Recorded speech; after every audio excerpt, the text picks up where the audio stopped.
In this week's Parsha Bereisheet, we begin the Torah anew with the story of creation. After laying out the grand blueprint, the Torah zooms in to revisit the creation of humanity. One particularly interesting moment is when God brings the animals before Adam and asks him to name them. But this wasn't just a zoological exercise, it had a deeper purpose. God wanted Adam to come to the realization on his own that none of the animals were his true counterpart. Only through this process would Adam come to recognize his need for a partner who was like him.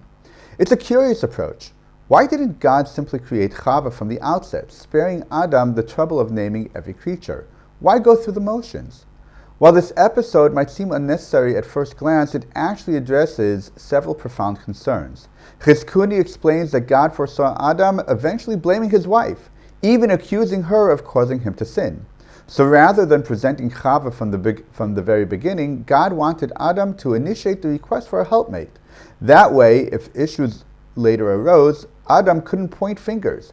He had asked for her himself. But the process goes even deeper. The search itself was meaningful. First, it revealed Adam's innate longing for a partner. And second, had God simply handed him Chava, Adam might always wonder whether she was truly his match. By naming the animals and observing their differences, Adam was given the opportunity to compare and contrast, to recognize what he lacked, and to appreciate what he was ultimately given. But even more significantly, the act of naming carried profound meaning. The Midrash teaches that Adam named each animal based on its unique characteristics. But naming isn't just about decoding a creature from its name. It's about recognizing that a named being carries a distinct set of traits. Once you know what something is called, you begin to understand what it is. And with that understanding comes the ability to relate to it, interact with it, and respond appropriately. Take, for example, a dog and a cat. They're two very different animals, and the way you relate to each one must reflect that difference. If you treat a dog like a cat or a cat like a dog, you'll likely run into trouble.